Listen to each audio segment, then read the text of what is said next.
Hey y'all, welcome to the channel. Today we're checking out Before the Beatles, the birth of British rock. Britain is known for its music, but it wasn't always that way. During the classical period, while the rest of Europe was producing iconic composers, Britain trailed to the point that 19th century Germany jokingly dubbed it the land without music. Wrote German writer George Worth in the 1840s. The English can neither sing nor play music. They take only 2 or 3 songs learned in the cradle with them in their further lives. Anything else is utterly closed to them. Composers like Edward Elgar, Gustav Holst, and Ralph Vaughan Williams would kick back against that perception, but British music would only truly hit its stride in the popular era. Y'all, I know nothing about rock music in Britain before the Beatles. You know? Nothing. So this should be interesting. But there was a moment between the birth of rock and roll and 1963 where Britain fumbled for its own musical identity. So what was the catalyst? How did Britain take an essentially American art form and create their own version? And what were the vital steps along the way? This isn't quite new British canon. This is so crazy to see all this old footage. They have it's like they're almost Elvis or Buddy Holly. You could see them all kind of trying to do that sort of thing. That's fascinating. Look at this guy, blonde Elvis. Steps along the way. This isn't quite new British canon, but this is the beginning of British rock. He's doing some Elvis moves. Wait, what does it say? Sorry to stop it. Rock Island Line and the Skiffle Revival. 1954 to 56, Lonnie Donegan and his Skiffle Band. When the Beatles first started out, they were called the Quarrymen, and it was a skiffle group. Skiffle was big, though. It was more like acoustic guitar, washboard, kind of like country music, or like old country music. Now this here's a story about the Rock Island Line. The first inklings of British rock and roll came from one song. Lonnie Donegan's Rock Island Line. Down the Rock Island Line, she's a mighty good road. The Rock Island Line is the road to ride. Yes, the Rock Island Line, she's a mighty good road. Recorded the same year as Elvis Presley's debut single, and the year before Chuck Berry's Maybelline and Little Richard's Tutti Frutti. Donegan took a African-American folk song, previously recorded by blues musician Leadbelly. I may be right and I may be wrong. I know you're gonna miss me when I'm gone. And put his own breathless spin on it. I may be right, I may be wrong. You know you're gonna miss me when I'm gone. Interesting. It's a little quicker. It's a little slicker. Quicker and slicker. That was my nickname in high school. But it wasn't rock and roll. Instead, an obscure genre called skiffle. Dating back to the 1920s, poor African-American musicians would use improvised instruments 30 years. like washboards, jugs, washtub basses, as well as cheap acoustic guitars and banjos to play a ramshackle version of jazz or blues. Skiffle was never especially popular in the US, but Donegan and Rock Island Line revived the genre in Britain. Donegan's version of the song reached number 6 in the UK singles chart in February 1956. The song appealed to the British public because of its ramshackle energy. It was a folk song, but it had a heft and substance beyond most folk at that point. It was new, but familiar. And because of that, it sold 3 million copies. There's a quote someone said somewhere. I want to say Andy Warhol, but maybe it wasn't him. It was probably someone before that. But the quote is something like, "Good art is unique and familiar at the same time." And that's what he just said about this. It's like folk. It's like old blues, but quicker and slicker. Made it more palatable to white people. It sold 3 million copies.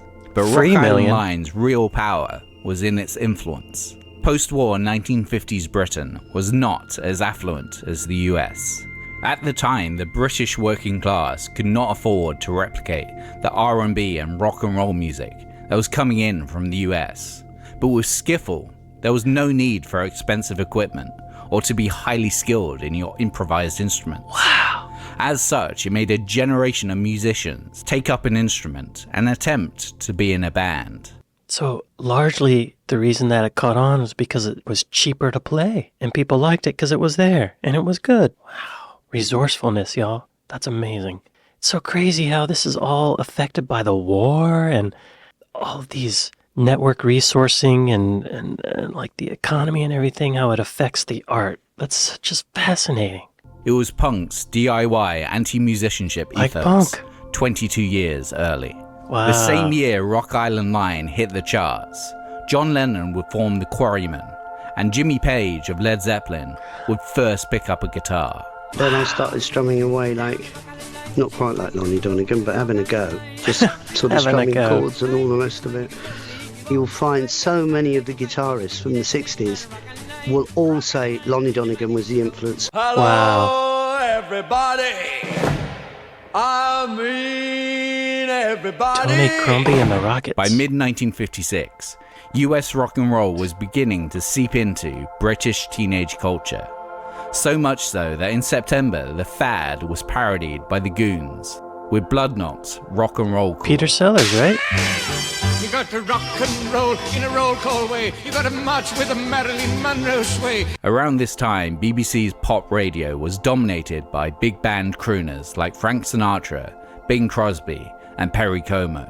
But the previous year, Bill Haley and his Comets, Rock Around the Clock, had hit #1 in the UK. Caused a and the riot in kids Germany. Were desperate for more, intently listening to American Forces Network and pirate station Radio Luxembourg for another taste, as well as trading illegal imports of records from US soldiers and sailors stationed in the UK. The in-access to the newest, freshest rock and roll 45s by the average British youth spawned a wave of British acts covering American hits before they were commercially released in the UK.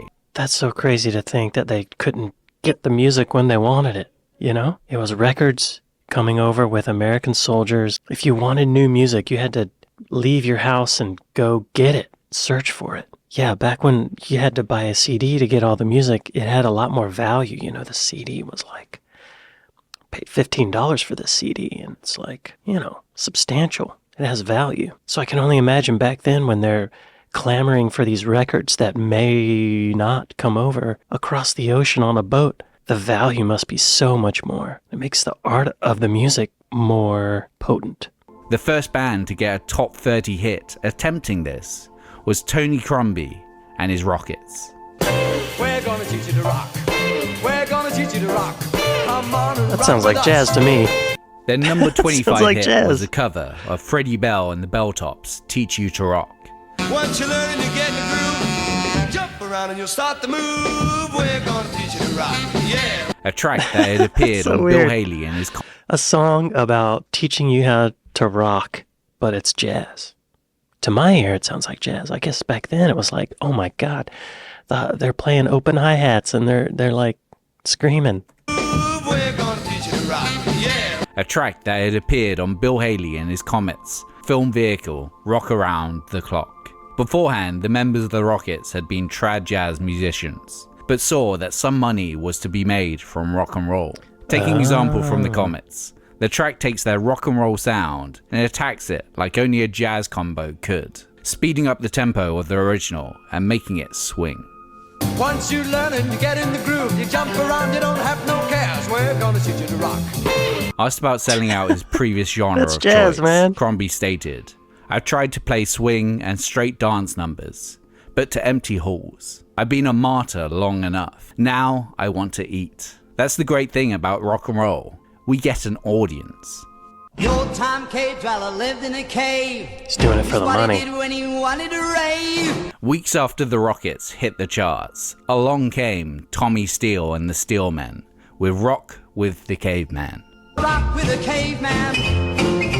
Roll with the caveman. British rock and roll's first top 20 hit. Wow. Despite not being a cover, like a lot of early British rock and He roll wrote hits, its debt to the American version is a bit too striking. Steele's song taking the template of Bill Haley's hit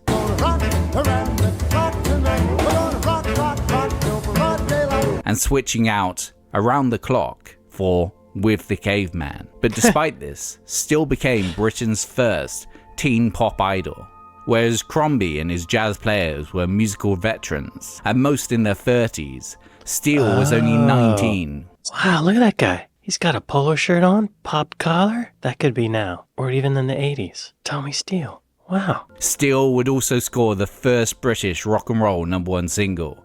In January 1957, a cover of Marty Robbins singing the blues. Without you got me singing the blues. Oh, he has a good voice. He sounds like Elvis Presley would not Woody have Guthrie. a British #1 single until 5 months later with All Shook Up. The success of Steele flooded London with rock and roll hopefuls. Young pretty things that believe they could be the British Elvis. They congregated in Soho coffee bars like the Two Eyes and gained national exposure via TV shows like 6.5 Special and Oh Boy. These performers included the oversized bow tie wearing British wild man of rock and roll, Wee Willie Harris. Go rockin' at the Two Eyes. We're rockin' at the Two Eyes. Wow, Wee Willie Harris. Such an interesting name. It reminds me of Little Richard, which has the same connotation. If you did have a Wee Willie or a Little Richard, you wouldn't want to advertise that, I don't think, but we can only imagine how their careers would have gone differently if they were Big Willie Harris or Massive Richard, you know? If I could go back in time and be a manager. The Larry Parnes-backed pseudo-American croon of Marty Wilde. I heard a voice crying in the deep. That sounds like Elvis. Come join me, baby, in my endless sleep. West London's own Buddy Holly, Adam Faith. Say what you want and I'll give it you, darling. Sounds like Buddy Holly. Wanting my love, baby. Plus a Exactly multitude like of Buddy other promising future stars. That looked like Lyle Lovett. Plus a Who's that? Dickie Pride. Great name. Helen Shapiro. I've heard of her.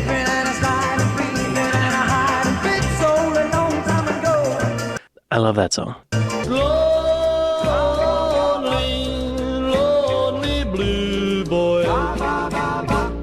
Walking back to happiness. Oh, yeah. But none of these names had anywhere near the kind of impact of Cliff Richard. The British Elvis Presley. Every rock and roll idol who came to London in the late 50s may have been ripping Elvis's style, but Cliff Richard was the king of the King clones. Born Harry Webb, in May of 1956, he heard Heartbreak Hotel coming from a car in Waltham Cross, and it had changed his life. Wow. At that time, he didn't know who had sung it, but he knew in that moment that this music was to be his future. His moniker is a perfect illusion of his ambition. He just heard the song coming from a car, walking down the street. Heartbreak Hotel did that to him. It's tough to put myself in that mind frame where Heartbreak Hotel is new and fresh, you know? Something different and crazy. It's tough to do. Amazing. Cliff, as in Cliff Face, suggested rock, while Richard is a nod to the architect of rock and roll himself, Little Richard. A cool stage name is nothing without a tune to back it up, and Richard had just that in the Ian Sitwell penned original, Move It. Come on, pretty baby, let's move it and groove it. It wasn't a cover, it didn't rely on recycled Americanisms, and it was a song that could actually stand alongside other rock and roll standards. I believe, and I read John Lennon thought so as well, that this was the first real rock and roll record made in England. Wow. That probably means it's the first real American-sounding rock record made outside America, the first pop record to be recorded at Abbey Road Studios. The song itself was a reaction to those that deemed rock and roll to be a fad. Richard ably exhorting the value of this American music with his home county's approximation of Presley. They say it's gonna die, but honey, please let's face it. While he states that the pumping countrified rhythm and blues can't be replaced by ballads. Ballads and calypsos have got nothing on. Real country music that just drives along. That's pretty much exactly where his career would lead. 1959's #1 single, Living Doll, signaling a softer direction. Got the one and only walking, talking, living doll. Despite this, the respectability of British rock music owes a lot to Cliff Richard and his fire-starting debut single. Wow. He sounded a little bit like the Everly Brothers there in this one. Expatriate Brian Holden had spent most of his life in the United States, soaking in the rockabilly of Presley and Gene Vincent. Returning to England and its burgeoning rock scene in 1958, he impressed crowds at the Two Eyes with his black leather and rockabilly style. Soon signed to Parlophone, he changed his name to Vince Taylor and assembled a band. This guy's playing a double kick drum. Oh, I guess they did that in the jazz era, so that's not a big deal. But where did he get a leather shirt? Soon signed to Parlophone, he changed his name to Vince Taylor and assembled a band dubbed the Playboys. Unfortunately, their first 3 singles failed to chart, and Taylor was dropped. But the B-side of his second single is contender for the greatest rockabilly track of all. Those dance moves that's not sexy at all. No, sir. No. Let's watch it again, though. But the B-side of his second single is contender for the greatest rockabilly track of all time, namely Brand New Cadillac. What are you doing? Well, my baby drove up in a brand new Cadillac. He's kind of screaming a bit. It was bad because it had the words Cadillac and Ford in it, and we weren't allowed to advertise on the BBC. They called it advertising, you see. Wow. Later covered by The Clash on London Calling. Great album. Great album. The track features the incendiary twang of Joe Moretti on guitar, Taylor's audible sneer, and a lyric detailing the alien Americana of motor worship. Look at these guys. Y'all, they kind of look like a metal band, don't they? Or like some kind of punk band from the 70s? Wow.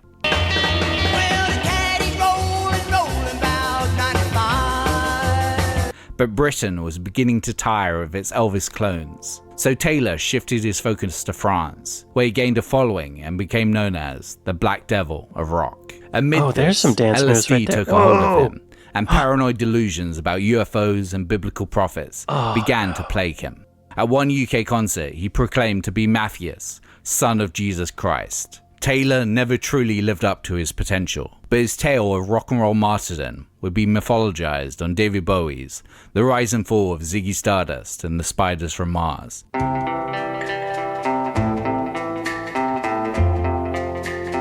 In Liverpool, Fury. before there were the Beatles, there was Billy Fury. With blonde hair and for the time a hypersexual stage manner, Fury further set himself apart from his peers by having written the majority of his initial hits. Cliff didn't do that, Elvis didn't do that, but Billy did. Good In for October Billy. 1958, Fury auditioned some songs for Marty Wilde's manager, Larry Parnes, backstage at a date at the Larry Parnes Extravaganza. Impressed by him, Parnes gave Fury a 5-song set to start 10 minutes later. A shaky debut performance aside, he was greeted with a standing ovation and management deal. His debut single, Maybe Tomorrow, in March 1959, was more inspired by the country of Hank Williams than being merely an Elvis clone, lending his voice a vulnerability his contemporaries lacked. Vulnerability.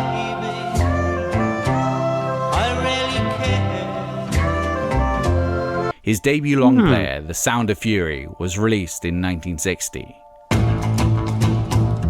I give you my advice, but you just don't care. It is considered to be the first great LP in British rock and roll, and greatly admired by Keith Richards of the Rolling Stones and Morrissey of the Smiths. Morrissey told Smash Hits in 1984, "I get quite passionate about the vocal melodies, and the orchestration always sweeps me away. He always had such profound passion." Fury's career continued strong into the 60s, and in that decade even managed to score more UK top 40 hits than the Beatles.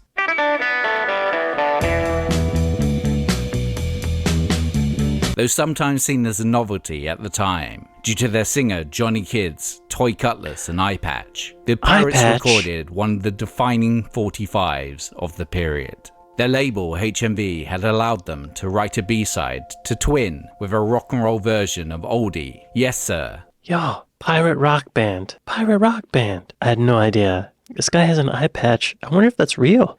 They're really like selling the eye patch thing with the pirate context, you know?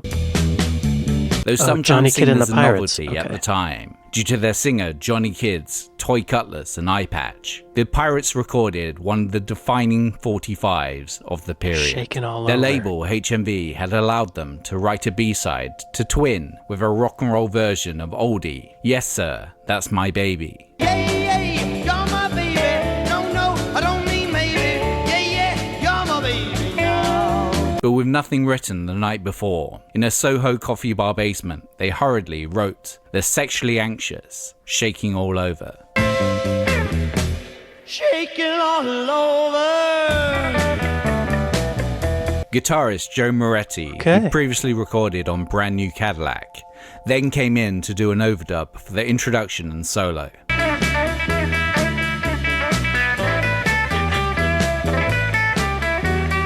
The shimmer effect before the chorus was made by Moretti sliding a lighter down the fretboard. He would maintain his status as an in-demand session player. I mean, that's adorable. At the time, I'm sure people were thinking, wow, he's like shredding. Whoa, it's like Eddie Van Halen. It's like Jimi Hendrix. But to our ears now, it sounds pretty relaxed and chill and tame. Again, it's tough to put my head in the mindset where that would be new and fresh. He would maintain his status as an in-demand session player into the 60s. Even playing on Tom Jones's is not unusual. All right.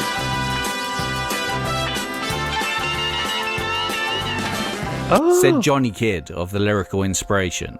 When I was going round with a bunch of lads and we happened to see a girl who was a real sizzler, we used to say she gave us quivers down the membrane. It was a standard saying with us referring to any attractive girl. Okay. I can honestly say it was this, more than anything, that inspired me to write Shaking All Over.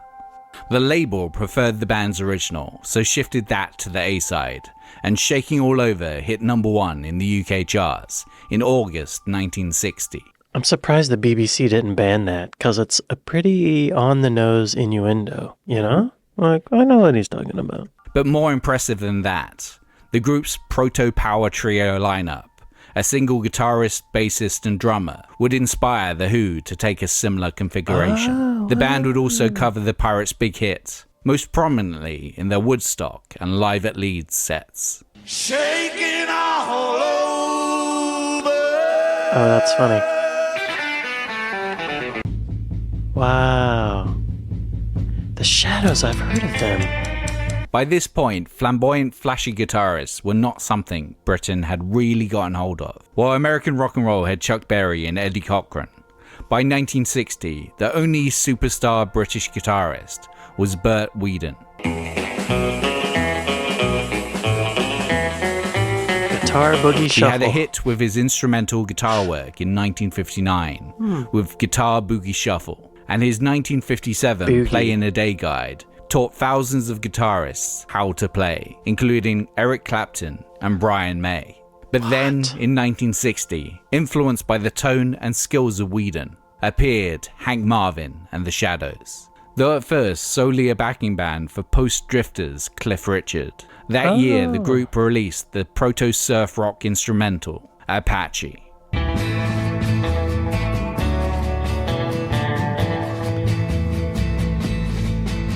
Is the lead singer guitar player of Muse the son of one of these guys? No, he was in the Tornadoes. Different phenomena. It scored #1 in 7 separate countries, even knocking Richard's Please Don't Tease off the top of the UK chart, and was named NME's Record of the Year.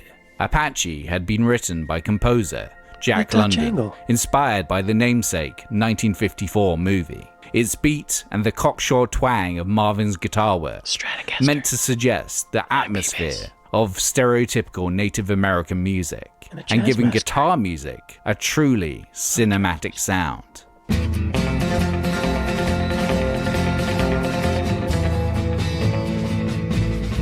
But one of the most striking elements of the song is the echo present on Marvin's guitar. I wanted to get some echo on the guitar that gave it a character. It gives a richness to the guitar sound and a strange, haunting quality behind the notes. I wasn't afraid of giving it a lot of echo, because I thought it was such a good and different sound. It didn't matter. I was making a statement with this Echo. Wow. With Apache and their other hits, they're dancing the Shadows too. Influenced a whole slew of British guitarists. It's so interesting that just adding a little more Echo changed the genre. Just turning the Echo up just a little extra more made an artistic statement. That's all it took. It seems like it would be a lot harder. It's a lot harder to do that now, I feel like. Joe Meek. Heard of him. Whereas the 1950s was an age of stars, of performers and faces, the rock and roll of the 1960s was powered by producers. While later there would be Phil Spector and George Martin, first there was Joe Meek.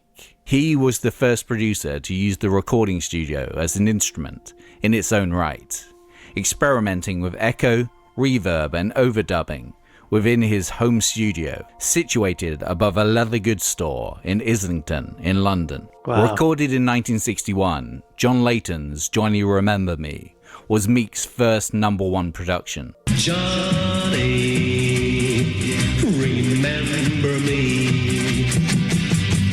That didn't sound that great, Joe. A little overcompressed. Quite a lot of reverb. With a beat seeming to ape the 1940s standard, Ghost Riders in the Sky.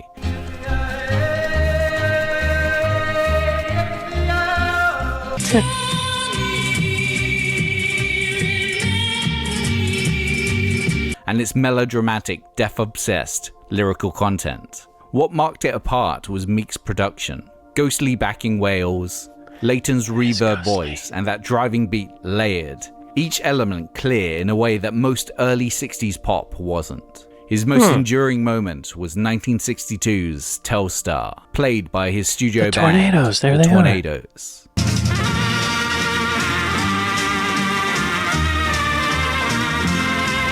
For it. Okay, so Matt Bellamy, the singer of Muse, his dad was one of these guys. For it, Meek took inspiration from the launch of the titular US satellite, the instrumental music of the Shadows, and the organ sound on The Happy Organ by Dave Baby Cortez.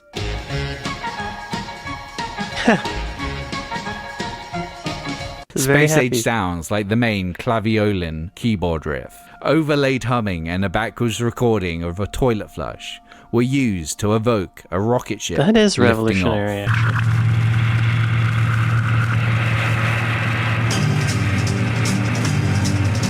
And people loved it. It sold 5 million copies and became the first British record to top both the UK and US charts, and won the Ivor Novello Award for Best A-Side. Also produced by Meek in the early 1960s were Screaming Lord Sutch and the Savages, and their horror-themed jam, Jack the Ripper.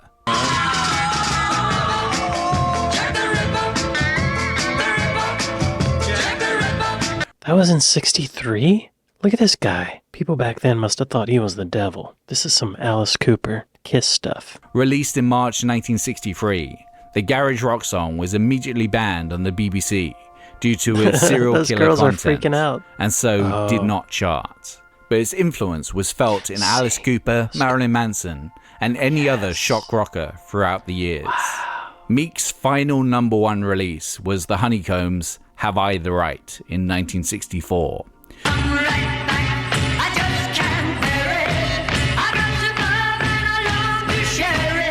With its stomping percussion and experiments in proto-post-punk. Oh, woman drummer. By this time, though, Meek was out of step. A new band from Liverpool had taken the UK by storm, and their name was... Jerry and the Pacemakers. That song was written by... Fun fact, Jerry and the Pacemakers were the first band from Liverpool, produced by George Martin and managed by Brian Epstein, to get a UK #1 single. How do you do what you do to me? I wish I knew. The second were the Beatles. Call on me and I'll send it along. It's so crazy. From me to you. The Pacemakers, Beatles, as well as the Searchers represented a new wave of British rock and roll, known as Merseybeat. Merseybeat was so called as all the main bands were from Liverpool, and their music relied on a solid 4/4 beat. There was also a greater emphasis on R&B rather than the country part of rock and roll. The Beatles had released their debut single Love Me Do in late 1962, reaching number 17. Love me do.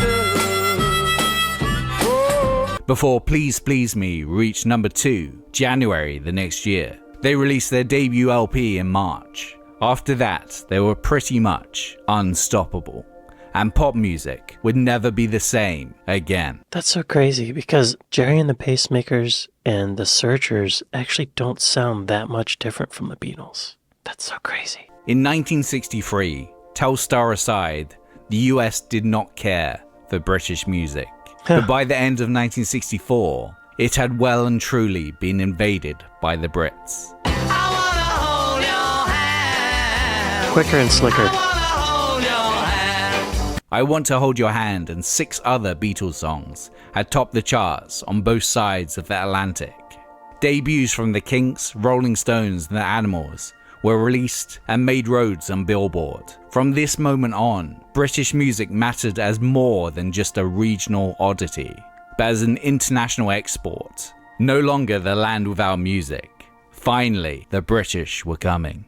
That was fascinating. I've never really had such a great idea of what the context of the Beatles was before they were around, like when they were first coming up. At the time when they became popular, they were not that much different from everything else that was happening. Just a little bit different.